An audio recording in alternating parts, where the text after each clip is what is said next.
All right, Gauss's law. This is really simple, and I'm just going to first state it, and then we'll explore the power of it. This is it, though.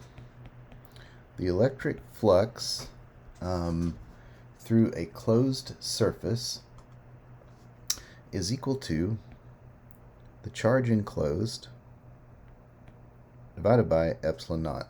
One thing here, I have not made this point yet, because I've been talking, when I did Coulomb's law, I've been using K, which is the Coulomb constant, 9 times 10 to the 9 Newton meter squared per Coulomb squared. Let me just go ahead and put out that this is also equal to 1 over 4 pi epsilon naught, okay?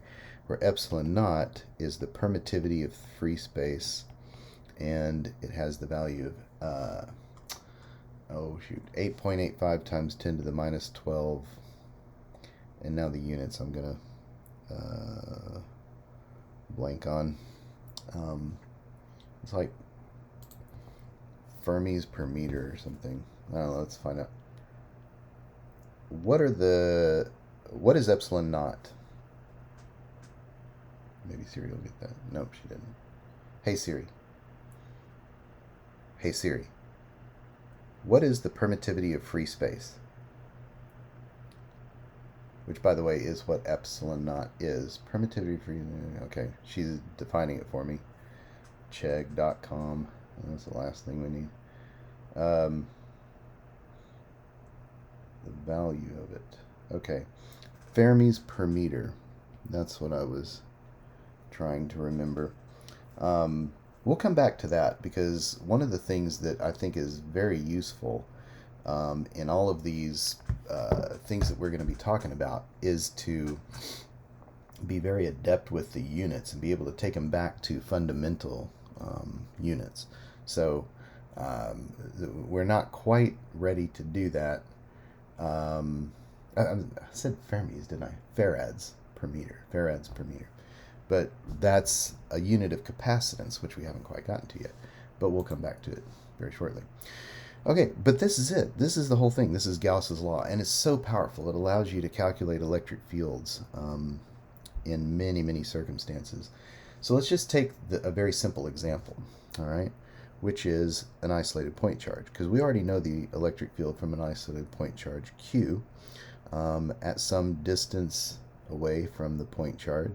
We know that the electric field is given by KQ over r squared in the r hat direction. We're put the charge at the origin, and then the r doesn't account for the location of the charge. So charge at the origin, like that, x and y. We have the r vector here, and that's the electric field. The electric field, in fact, we can put it like this. The electric field at point r is equal to KQ over r squared r hat. We know that already. Well, so here's the thing. If we think about this charge enclosed in a spherical surface, and so like that, okay? Ooh. Well, okay. My axes aren't drawn very well, but you get the idea. We think about this charge enclosed in this spherical surface, all right? And let's just for kicks calculate the electric flux through this closed surface. Of course, we understand from the last chapter that that's going to be the integral of E dot n dA, right? E dot n dA. Okay. So on the surface of the sphere, which is where we're calculating the flux through the sphere, we have n hat. Let's see if I can draw that. N hat.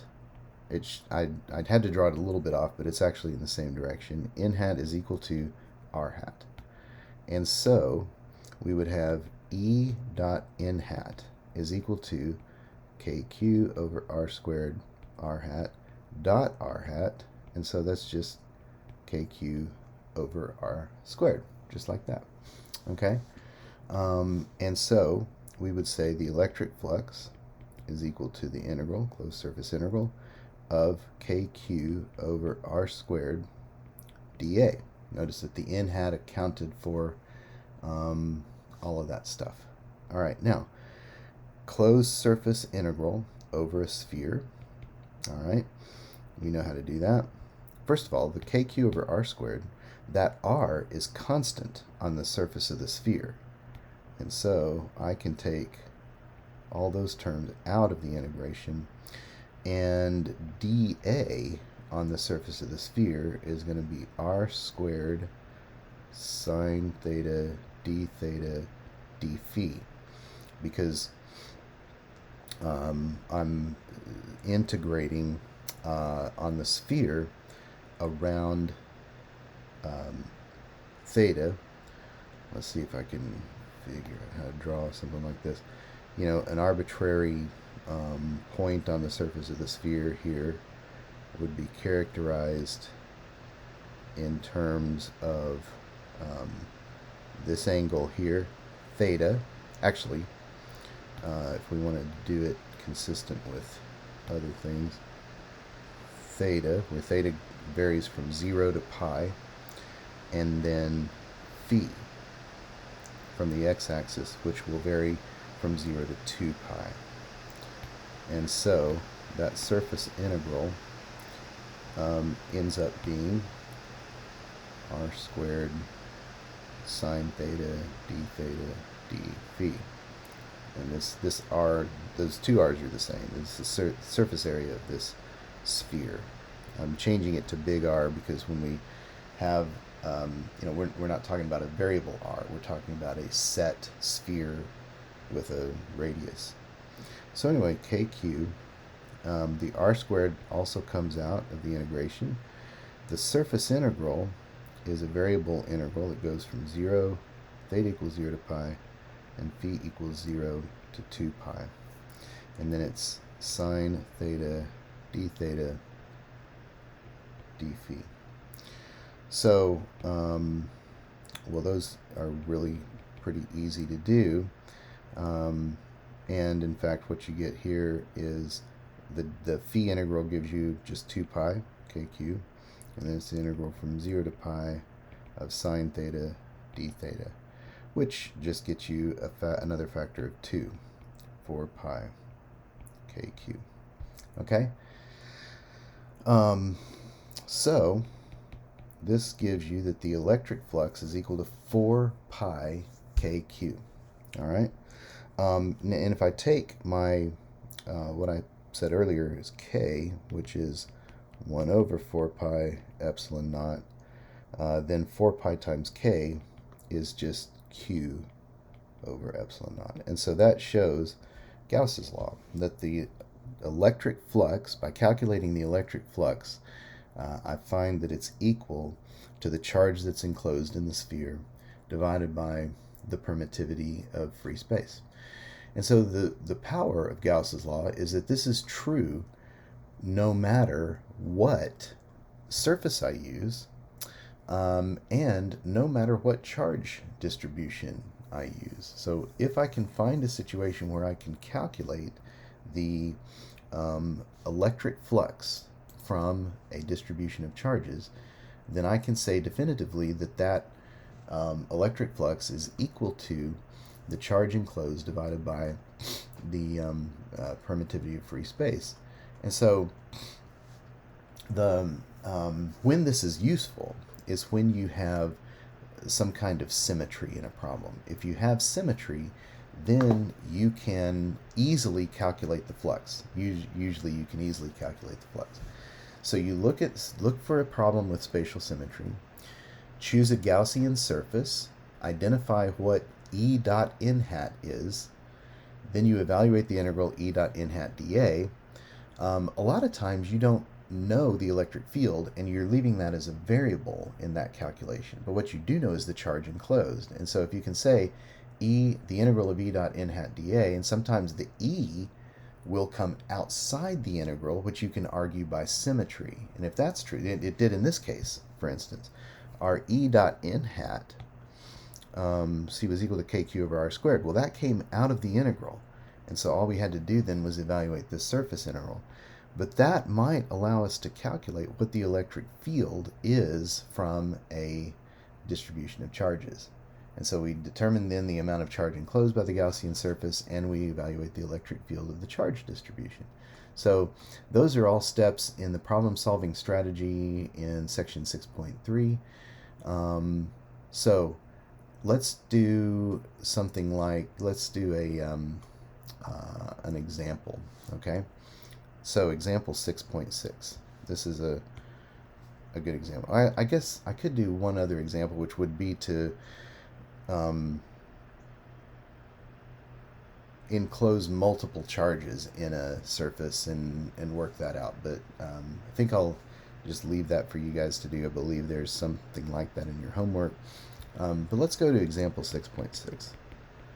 Example 6.6, which is a uniformly charged sphere. Okay? And so you have a sphere, radius r, with charge density, volume charge density, given as rho 0. Okay? That means if we were to calculate the total charge, total charge of this thing, it would be the integral of, rho dv, which would be rho 0 dv, which of course is rho 0 times the integral of dv, which would be rho 0 times v. And so if it's in a sphere, rho 0 times 4/3 pi r cubed. And that's going to be the total charge. Okay? Now, what we can do then is say, all right, now, we're thinking about a sphere. And so this is a sphere with charges sort of embedded in the sphere, so that we have a uniform charge density everywhere in the sphere, right? The total charge inside the sphere is rho 0 times 4/3 pi r cubed. But what that means is that if we were to look for a space inside the sphere, okay, like this space here, let's say that we were at, I don't want to do that, I want to solve it again. Say we look at R, okay, which is somewhat less than big R. Okay, that's one place to do it. Another place to do it, I'll do this with these, what I think are dashed lines. I don't know if you can tell the difference between the dashed lines and the dotted lines. This here too. But I also may need to try, don't move. Okay. I want just a line. There we go. So I'm going to try this at R. Let's make it like this. R sub I and R sub O. So I've got a area inside the sphere that I'm evaluating, but also an area outside the sphere that I'm evaluating. Okay? So let's look at what that would look like. So the again, Gauss's law states that the electric flux is equal to the charge enclosed divided by epsilon naught. All right. So let's take R sub I less than R. Okay. In that little sphere there, how much charge is enclosed? Well, the charge enclosed would be the uniform charge density times the volume of that smaller sphere, like that, right? 4/3 pi little r sub I cubed. Okay? Not all of the charge is enclosed in there, but that little amount is. And so Gauss's law, the electric flux is equal to rho 0 times 4/3 pi r sub I cubed over epsilon 0. All right, so how does that help me to find the electric field? Well, because the electric field is E, I'm going to call it E sub I because it's different, E inside, dot n hat dA. All right, now, we can argue, because we have symmetry in this problem, that everywhere in that inside sphere, the charge density is constant, and therefore the E sub I dot n hat, which is just going to be the electric field from the charges in there, which are radial, okay, is just going to be E sub I, which is in a radial direction. So E sub I r hat dot r hat, which is just E sub I. And that, there's no reason to think is not constant, because the charges are distributed uniformly. And so that E sub I comes out of the equation, and then I have the integral dA. Notice that that integral then is equal to, okay, little ri squared, because we're integrating over this sphere right in here, right? So little ri squared sine theta d theta d phi. All right, and double integral over theta and phi. Theta from 0 to pi, phi from 0 to 2 pi. Well, that integral is just going to give me the same thing as I got before, which is going to be 4 pi r squared.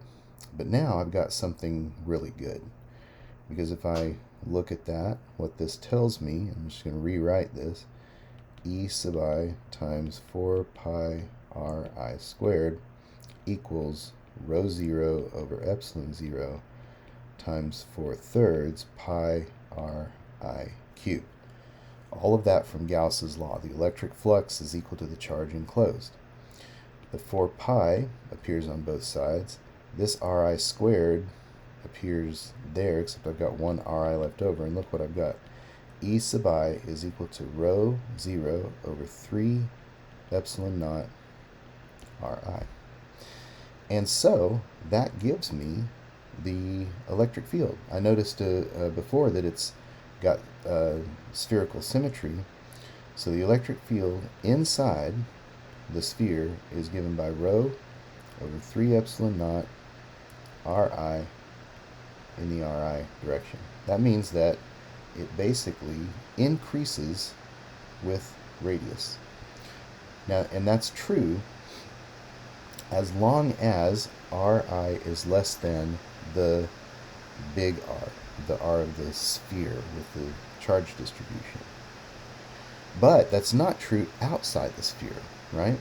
And outside the sphere, I've got a different amount of charge enclosed, because at any R0 that's greater than R, the total charge that's enclosed is the total charge on the sphere, which I found to be this value right here, rho 0 over 4/3 pi r cubed. So let's try that.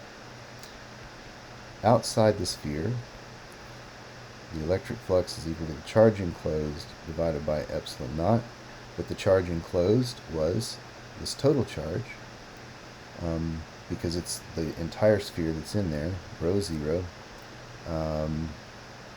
excuse me, times 4/3 pi big R cubed. All right. Now, what's the electric flux, though?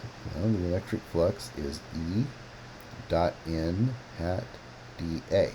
And remember, this is the electric field outside, so I'm distinguishing that from the electric field inside. It's slightly different.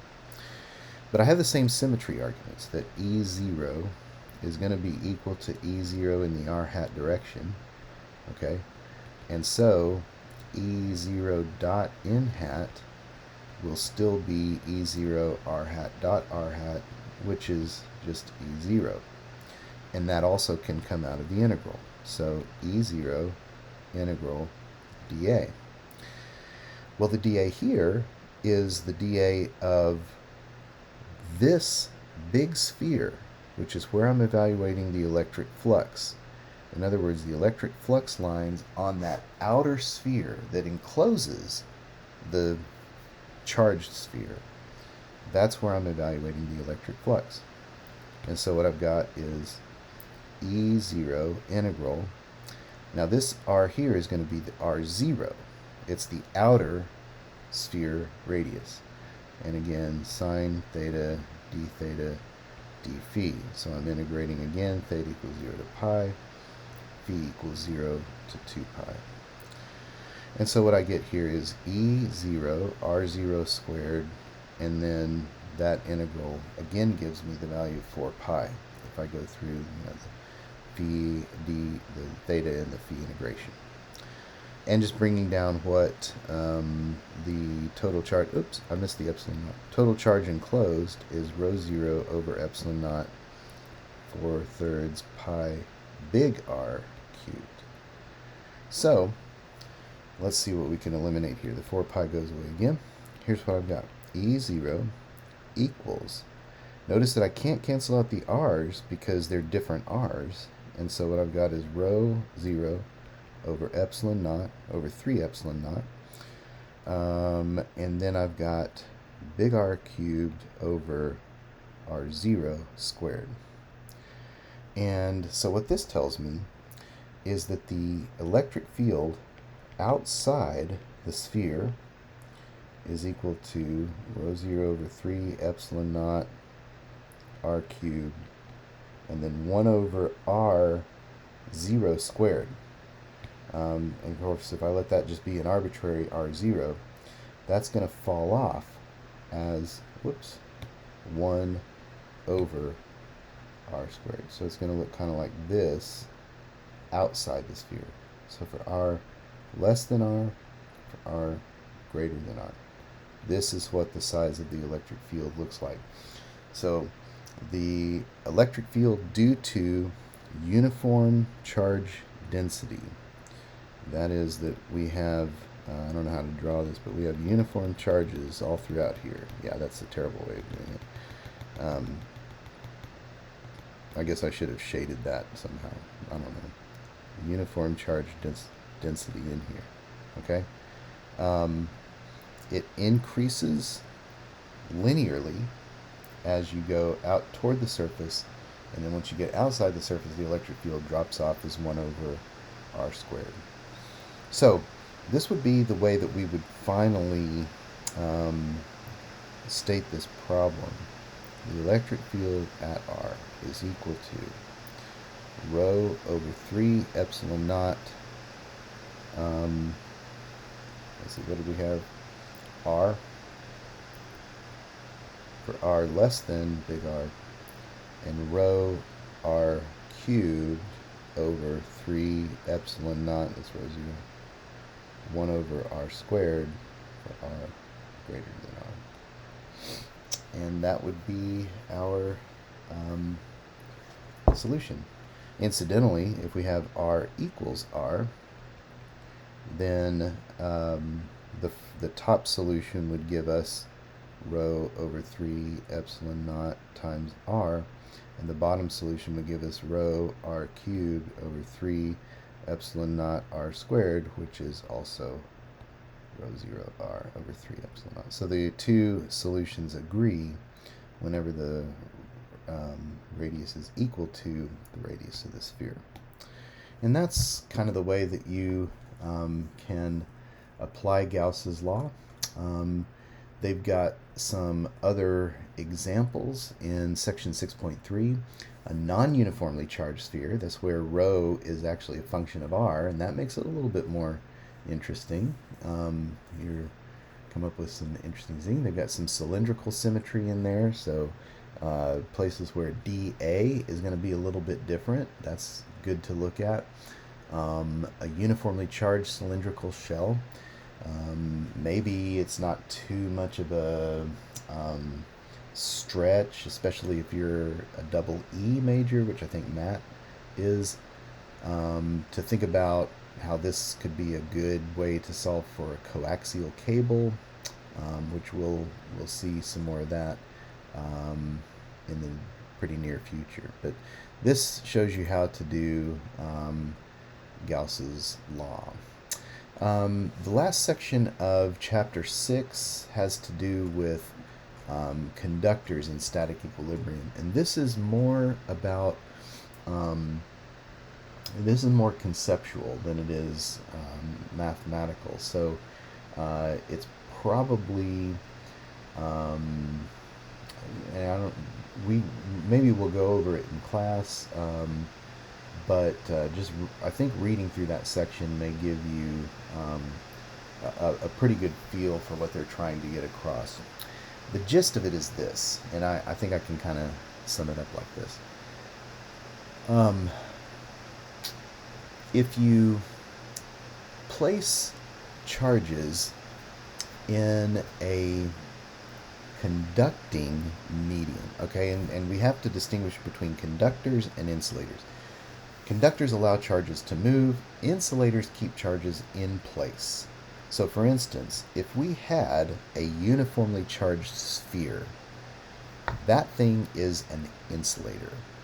How do I know that? Because if it was a conductor and it allowed the charges to move, then they would move apart from each other because they're all the same sign of charges, and they want, by Coulomb's law, to get as far away from each other as they can. So if they can move, they will move. And so there's no such thing as a uniformly charged conductor in the sense that all the charges are distributed in the medium. This thing would have to be an insulator. It's a uniformly charged insulating material because the charges are not moving away from each other. If it was a uniformly charged conductor, then the charges would move quickly out to the surface. Now, one of the implications of that is that anytime you have a conductor and the charges move as far away from each other as they can get, the electric field inside that conducting medium must be zero because you don't have any charges enclosed. And by Gauss's law, the electric flux through any surface is equal to the charge enclosed divided by epsilon naught. Obviously, if there's no charge enclosed, there's no electric field. So in a conducting medium, the electric field inside a conductor will be zero because the charges move away from each other as much as they can. Now you can still have a non-zero electric field inside an insulating medium, but not inside a conductor. And that's basically the gist of what they're trying to get across in section 6. But they've got some nice little examples that are pretty well important enough that you should definitely go through them. It's conceptually it's probably either better for you to go through them or for us to go through them in person than it would be for me to try to go through them here, because there's not that much calculation involved. So for instance, they explain this stuff about conductors, but then look at the electric field of a conducting plate and use Gauss's law to find the electric field outside the plate. Well, that's simply using what we previously came up with the electric field. We can find that inside the conductor there's no electric field. So same thing. Electric field between oppositely charged parallel plates. Again, you can use Gauss's law with the right kind of surface to figure out what the electric field is there. Conducting sphere, and that example 611 actually proves what I just said, that the electric field inside the sphere is zero. The electric field outside the sphere is exactly the same as a point charge would appear, because the charge enclosed is all on the surface of the sphere, and so outside the sphere the electric field looks just like an individual point charge. Yeah, and then they talk some about cavities. That's just kind of an extrapolation from that. So that basically covers chapter 6, and I think gets you primed for doing the homework. What I suggest is that you get on Quest and start looking at the homeworks 5 and 6, and as you have questions come up, let me know what those questions are, and I can post some videos looking at specific problems. Probably be the most helpful way to do it.